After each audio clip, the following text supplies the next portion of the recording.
अगं ए गावछाप, आधी तू तरी प्रॉपर मराठी बोल. तू स्वतः काहीतरी बोलत असते, आलो काय गेलो काय आमासनी तू. अशी कधी मराठी असते का? आली मोठी शहाणी स्वतः लेक्चर देतेय. अनिका, तुझं काहीच चुकलेलं नाही. खरं रुडारताना अनेकांना असं वाटत असेल की मी जी भाषा बोलतो ती अशुद्ध भाषा आहे. पण कसं आहे, आपली मराठी भाषा अनेक बोली भाषेनं सजलेली आहे. दर 12 कोसावर त्याचं रूप आणि ढंग बदलतंय. ऐरणी, वराडी, कोल्हापुरी, मालवणी, कोकणी या अनेक बोलीभाषा आपल्याकडे बोलल्या जातात. आपला महाराष्ट्र भौगोलिक दृष्टीनं विविधता असलेला आहे. त्यामुळे त्या भागानुसार ह्या बोलीभाषा भरत गेल्या. आणि कसं आहे, ह्या बोलीभाषा त्या भागातील संस्कृती, लोकसाहित्य आणि त्या भागातील रोजच्या जगण्याचा आरसा आहे. त्यामुळे या बोलीभाषा सुद्धा मराठी भाषाच आहेत, ज्या भाषेचा गोडवा वाढवतात. या बोलीभाषा आपल्या मराठी संस्कृतीचा महत्त्वाचा भाग आहेत. त्यामुळे मी जी भाषा बोलतोय ती अशुद्ध अजिबातच नाही. आपल्या महाराष्ट्राला संतांची आणि कवींची भूमी म्हणून ओळखलं जात आहे. ज्ञान, भक्ती आणि साहित्य ह्याचा जिथं मेळ झाला ती म्हणजे मराठी भाषा. म्हणजे बघ की, वराडी, दख्खनी बोलींनी आपल्या मराठीला मोठी साहित्य परंपरा दिली. तसंच मालवणी, कोकणी, ऐरणी ह्या भाषांनी लोककला दिली, साहित्य दिलं. म्हणजे त्यांनी मूळ भाषेत भरच टाकली की. आत्ताच्या घडीला जिथं मोठमोठ्या शहरात काही लोकांना आपलीच भाषा बोलायला जिथं कमीपणा वाटतो, तिथे याच बोलीभाषांनी मराठीची मुळं घट्ट पकडून ठेवल्यात. त्यामुळं मराठी भाषा जपणं म्हणजे या बोलीभाषेंचं सुद्धा सन्मान करणं आहे. आलं का अनिका ध्यानात? का इंग्रजीत सांगू? काय चाललंय गावछापचं कॉलेजमध्ये? हा काय चाललंय? असा कधी रूल असतो का मराठीतच बोलायचं? नाही, बघू ना, बघू आपणही बघू कोण कोण ऐकतं यायचं. Let's see. मी आता आपल्या महाविद्यालयाच्या सांस्कृतिक विभागाचे प्रमुख प्राचार्य ऋषी इनामदार महोदयांना विनंती करतो की त्यांनी विद्यार्थ्यांना मार्गदर्शन करावं. नमस्कार. आता मुख्याध्यापक महोदयांनी तुम्हाला कुसुमाग्रजांबद्दल फार छान माहिती सांगितली. आता संत ज्ञानेश्वरांनी आपल्या मराठी भाषेचं कौतुक कसं केलंय हे मी तुम्हाला सांगणार. अरे असं का करतो? अनेक स्तरांवरती अनेक वर्ष प्रयत्न केल्यानंतर आपल्या मराठी भाषेला अखेर अभिजात भाषेचा दर्जा मिळालाय ही आपल्यासाठी अत्यंत अभिमानाची गोष्ट आहे. आपली मराठी भाषा गेली हजारो वर्ष बोलली जाते, वाचली जाते, ऐकली जाते, लिहिली जाते, गायली सुद्धा जाते.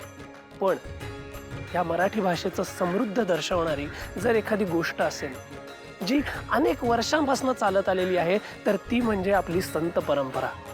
आपल्या संतांनी लिहिलेल्या ओव्या, अभंग, गवळण या सगळ्यातनं आपली मराठी भाषा किती समृद्ध आहे हे आपल्या सगळ्यांना समजून येईल. संत ज्ञानेश्वर आपल्या सगळ्यांनाच माहिती आहेत. संत ज्ञानेश्वरांनी आपल्या ओव्यांमधनं आपल्या मराठी भाषेचं फार छान कौतुक केलं. महाभारतामध्ये श्रीकृष्णाचा आणि अर्जुनाचा जो संवाद झाला तो संस्कृतमध्ये आहे. आपल्याला समजून घेण्यासाठी थोडा कठीण जातो. म्हणून संत ज्ञानेश्वरांनी प्राकृत मराठी भाषेत आपल्याला त्याचा अनुवाद केलाय आणि आपल्याला समजण्यासाठी ते सोपं करून दिलंय. ते त्यांच्या ओवीमध्ये असं म्हणतात, जे आदी प्रकृतीचे विसवणे, जे शब्द ब्रह्मासी न बोलणे, जेथुनी गीतावल्लीचे ठाणे, प्ररोहो पावे. काढा. याचा अर्थ असा की मायेचे जे मूळ विश्रांती स्थान आहे म्हणजे साक्षात भगवंत, त्याचं वर्णन करायला वेद सुद्धा असमर्थ आहेत. तिथे आपण गीतारूपी वेलीच्या साहाय्याने त्याचा अर्थ समजून घेऊ शकतो. पुढच्या एका ओवीमध्ये संत ज्ञानेश्वर म्हणतात की जिये कोवळिकेचे नि पाडे, दिसती नांदीचे रंग थोडे, वेधे परिमळाचे बीक मोडे, जियाचिनी. याचा अर्थ असा की माझ्या अक्षरांनी जी मी सुंदर गुंफण केली आहे त्यातनं सुस्वरांचे केलेले जे निरनिराळे प्रकार आहेत ते तुम्हाला कदाचित कमी योग्यतेचे वाटतील, पण त्याचा सुंदरपणा आणि जो चित्ताकर्षकपणा आहे तो तुम्हाला एखाद्या सुंदर सुगंधाप्रमाणे वाटेल आणि तुम्हाला बळ देऊन जाईल. लक्षात घ्या, इथे संत ज्ञानेश्वर म्हणतात की आपली मराठी भाषा एका सुंदर सुगंधाप्रमाणे आहे आणि आपल्याला बळ देऊन जाणारी. आणि ते खरंच आहे. आज आपली ही जी मराठी भाषा आहे ही अशीच चिरंतन टिकवून ठेवायची असेल तर आपल्या सगळ्यांना असे प्रयत्न सतत करत राहावे लागतील आणि अमृतातेही पैजा जिंके अशा आपल्या मराठी भाषेचं माधुर्य जपत राहावं लागेल.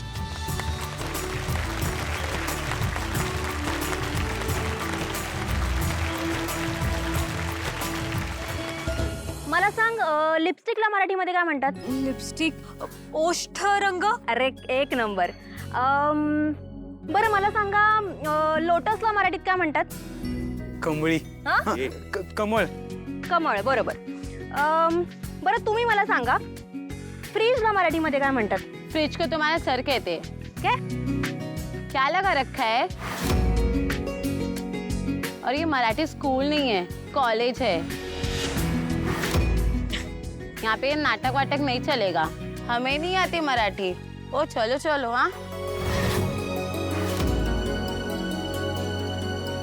थांबा, आज मराठी भाषा दिवस आहे म्हणून हा उपक्रम चालू आहे आणि तुमच्यावर कोणी जबरदस्ती नहीं केली है. लेकिन हम नहीं है मराठी, हमारी भाषा ही नहीं है मराठी. मैं नहीं जानता कुछ मराठी वराठी. ओए, मुंबई महाराष्ट्र किसी के बाप की नहीं है. यहाँ पे कोई भी कौन सी भी भाषा बोल सकता है. और हमें नहीं आती मराठी, हम क्यों बोले मराठी? कुछ जबरदस्ती है क्या? हाँ, हमारे साथ कोई जबरदस्ती नहीं कर सकता. हम नहीं बोलेंगे मराठी. भावांनो थांबा.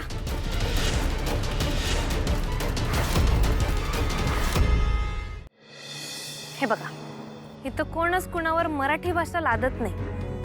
खरं तुम्ही महाराष्ट्रात राहताय ना, मग निदान इथल्या भाषेचा सन्मान तरी करा. ए गावछाप, लाईफ मध्ये पुढे जायचं असेल ना तर इंग्लिश मध्येच बोलावं लागतं. आजकाल सगळीकडे इंग्लिशच चालतं.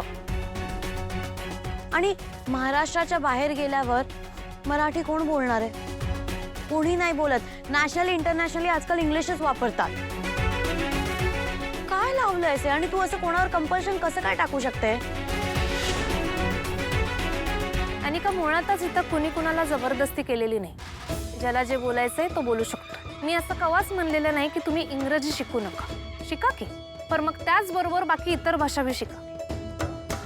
जगाशी संवाद साधण्यासाठी इतर भाषा महत्त्वाच्या असतील, पण म्हणून आपल्या मातृभाषेचा आपण अपमान करायचा हे मला अजिबात पटत नाही. अगं, ज्या भाषेत आपल्या आईनं आपल्याला पहिलं बोल शिकवलं, ज्या मातीत आपण वाढलोय, त्या मातृभाषेचा सन्मान करणं म्हणजे काय लाज वाटून घेण्यासारखी गोष्ट नाही, तर ती अभिमानाची, स्वाभिमानाची गोष्ट आहे. अगं, इंग्रजी भाषा महत्त्वाची आहेच की, यात कुठलाच वाद नाही. खरं एक गोष्ट लक्षात ठेवली पाहिजे, एखाद्या गोष्टीचं महत्त्व आणि श्रेष्ठत्व यात काहीतरी फरक असेलच की गं. इंग्रजी भाषा मला नोकरी देईल. खरं माझ्या आईनं मला लहानपणी अगं बाळा अशी मारलेली हाक मला अजून आठवते, कारण ती इंग्रजीत नव्हती. मी जेव्हा पडलो तेव्हा कोणी मला आर यू ओके असं नाही, तर लागलं का रे बाळा असं विचारलंय. ते माझ्या लक्षात आहे, कारण मी ते मराठीत ऐकलंय. तुम्ही म्हणता महाराष्ट्राबाहेर मराठी चालत नाही. मला सांगा, जगातल्या प्रत्येक भाषेचं एक घर असतंयच की. म्हणजे फ्रान्समध्ये फ्रेंच, जर्मनीमध्ये जर्मन, जपानमध्ये जपानी. मग महाराष्ट्रात मराठी भाषा तिचा अभिमान घेऊन का चालू शकत नाही?